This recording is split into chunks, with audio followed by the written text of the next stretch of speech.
This video is brought to you by Digital Greyhound Racing, a new NFT game by BetNFT. The game is launching soon. For more information, go to betnft.run.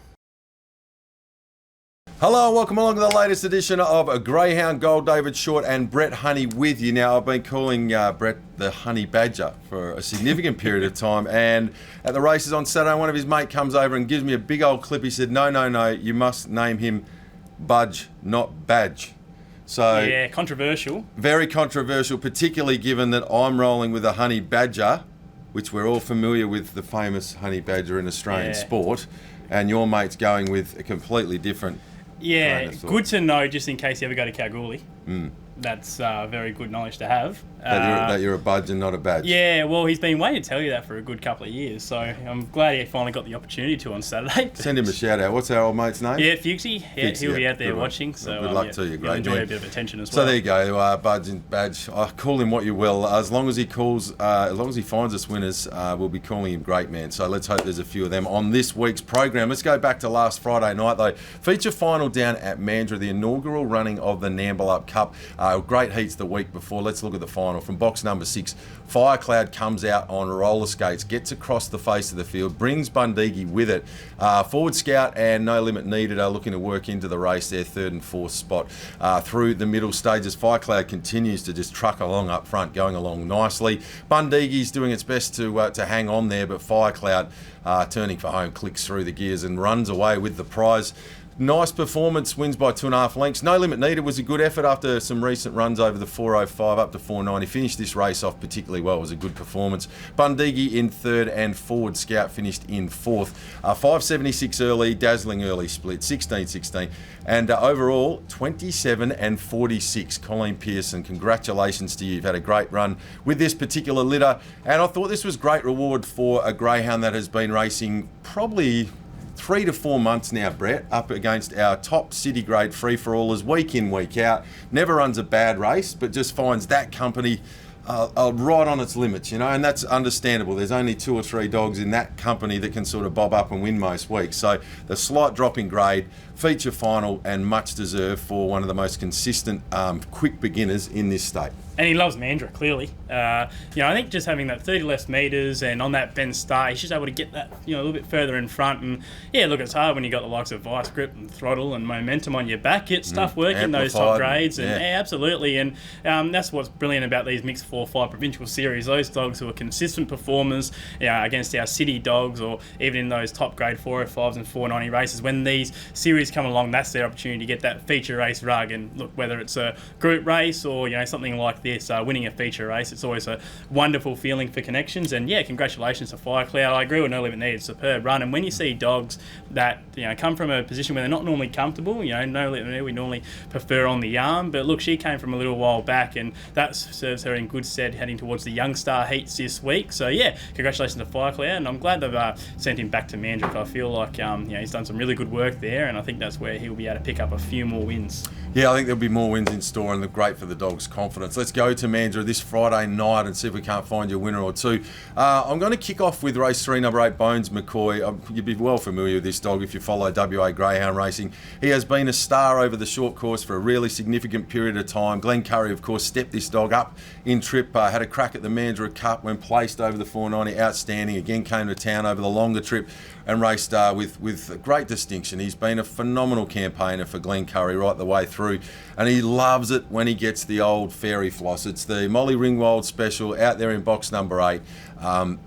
15 starts from the fairy floss, 9 wins, 4 placings. That's a hot strike rate, isn't it? Now, it must be said, this is no walk in the park. There's one of the hotter sort of fields we've seen in a little while. There's a lot of speed drawn inside, but Bones tends to be able to just, with that room, burn them off out wide with unimpeded sort of running in the early stages. And when he's up right on top of the speed like that, I can't remember many times that he's been run past in a run. So happy enough to stick with the floss, and one of WA's best over the last couple of years, Bones McCoy, to deliver for us on Friday night.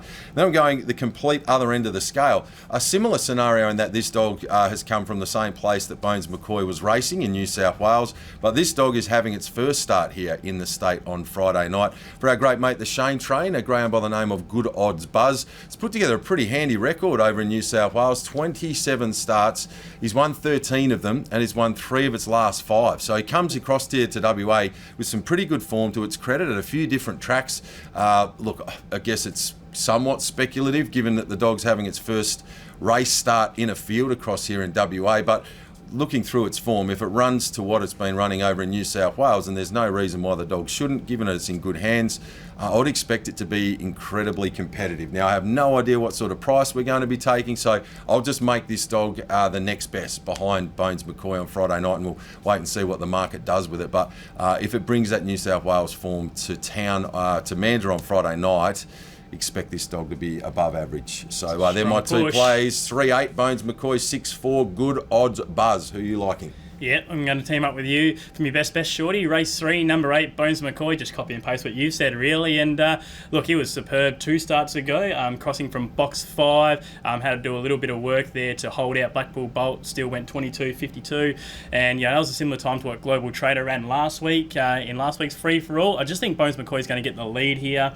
We saw Destruction Trial. I expect him to improve off that. But I mean, you don't give Bones McCoy a start and a beating. I don't think that's happened over 405 metres. He's been a wonderful campaigner for Glenn Curry, and he's won a Group 2 over this trip, and he's showing no signs of slowing down, it must be said. And I'm happy to forgive last start. Who told Spider got on the arm? That's a dog that goes 29.79 over 520. So Bones McCoy, I think he's going to lead this race. I think he's going to get the job done. For a bit of value, he's probably more of a next best shorty. Race 8, number 1, Safari Train. I think she's taken to Mandurah. She won. She broke through after a string of near finishes there in 27.86. What's important here is that in boxes 2 and 3 we've got wide runners, so she's going to be able to get a bit of room here. I think she's going to lead, and she's not the easiest girl to run down. So race 8, number 1, Safari Train. Race 3, number 8, Bones McCoy, going with the bookends this Friday night at Mandurah. All right, moving to Saturday night at Cannington. Heats of the Young Star. Great series too. Some very talented pups strutting their stuff here on Saturday night. Better bets for me. I'm going to kick off race 4, number 1, Amplified. Greyhound, of course, got the job done again last week. Just absolute winning machine, this chaser. Steps up to the 600 metres again on Saturday night here at Cannington. It's won 24 of 41 career, just an outstanding strike rate over the 600 metres. 3 starts over the trip for 2 wins and a placing. Draws beautifully here in box number 1. Should be able to ping out, find the top, and from there it'll take a pretty hot run to run it down. I'd expect it will be really moving down the back past the 7-15 metre boxes. I expect Amplified to be really carving along. So I don't know whether or not they'll be close enough to run down Amplified. Very smart chaser, race 4, number 1.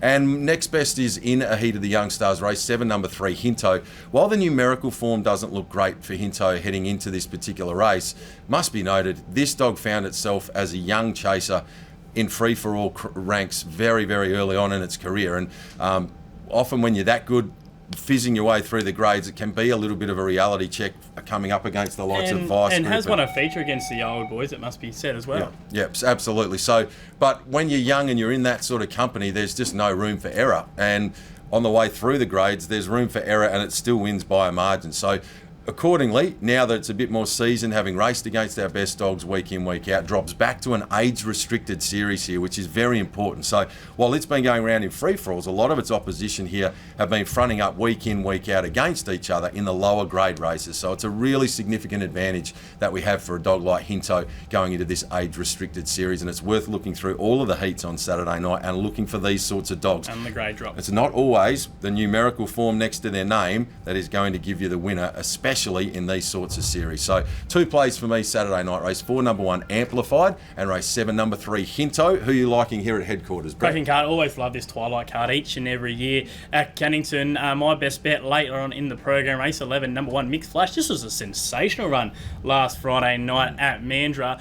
2 big instances of interference. Still went 27.55 in a race which Amplified won, and you're very keen on Amplified on this very card. So from box 1, now you got an elevation in box 2, just just watching that particular dog last start, didn't really rail. So I think Mick Flash is going to get plenty of room on that inside. And when he does get that, there's just no holding this dog. He can go well under 30. I expect him to do that there Saturday night. And my value bet, race 5, number 2, really keen here on Rostered Off in the Canning Show Cup final. This is a one-off 600 metre listed race. And look, this dog has been flying over 520 metres without winning and without luck. Last start of box 8, to get as close as he did to Elite Machine, who has been flying, was just superb. It's Paul Stewart in a feature final. This dog's gone 34.57 before, over 600. I know he hasn't been over this kind of distance for a while. He's been trained up more so as a sprinter, but if there is a man I trust in this situation, it's Paul Stewart. He's got Windburn Burner and Jimmy's Decision on his outside. They both race up the track and go wide. I think he gets every chance here. Race 5, number 2, Rostered Off, along with race 11, number 1, Mick Flash. Dangerous night to be a bookmaker, I'd suggest, on Saturday, Shorty. I'm keen. Oh, I like that, Brett. Very good. Look, that's a really good analysis of that race that Rostered Off goes around in. Last week did it from the unsuitable box 8. This time, up in trip, tick, drawn near the rails, tick, wide runners, right outside, Absolutely. tick. And 5.55 early, that goes close to leading over 600. Be right up there on top of the speed. Pilbara on his inside go as well. It's got the good draw. Those two dogs, if they can miss each other and land in a forward spot in this particular race, they're absolutely drawn to play a part. So really good analysis from you. Really good point that Brett raises. It is, of course, Canning Show night. Traditionally, so I've been coming to these Canning shows, Brett, from when I was a young boy, and I can tell you it gets crazy busy around here. So if you're coming along, make sure you get here nice and early, get yourself a spot, have your fun with the Canning Show. But if you're a punter at home and you're not coming, don't tune in at 7 o'clock thinking, I'm just going to pop me bets on and get ready for the early quaddie. Tuning in at 7:20, you'll be tuning in the last couple of races. And if you are a Greyhound punter, this is one of the great Saturdays, because while Cannington's racing, you got that cracking card at the Meadows where we see both Zara Bell and Vice Grip strut their stuff in Group 1 races there. So we'll be cheering on Adam Smithson with those two. You got the feature racing there at Ascot, Lee Steer Stakes, I think, this Saturday. So, yep, if you're a WA punter, you are licking your lips Saturday afternoon. Big style. All of the action, and of course you can have a punt with Tab Touch. Get out here trackside and do it. And the point that Brett raises once again is very, very significant. If you like a little bet and you're parochial punter like we tend to be, Can be. This Saturday night is not a bad night to have an each-way bet on Vice Grip and Zarbell. I think the market's disrespecting the pair of them. Big time. Double figure odds, about 2 dogs that are going particularly well. Punters get around these two, place heavy with both of them. I think you're going to get a super run for your money at silly prices. Little place multi, I reckon. So that won't hurt, and don't cheat yourself. Have a little win multi while you're there, punters. Just a smaller component, but if we're they starting to loosen back the shoulders here. We're getting chips here. Talking about 200 to 1. You only have to have a gold coin on to turn it into an overnight stay somewhere, Brett. Doing cartwheels. Happy days, punters. That's how we like to do it. Good luck to Adam Smith. He's got the team firing. Go the Sandgropers there in at the Top Gun and Top Gun Stayers on a Saturday night. As always, it's been fun working with you today, Budge. Absolutely. Cannot wait, Budge. The Budgerigar. And once we do that, we'll review it all and find a few winners this time next week on another big edition of Greyhound Gold!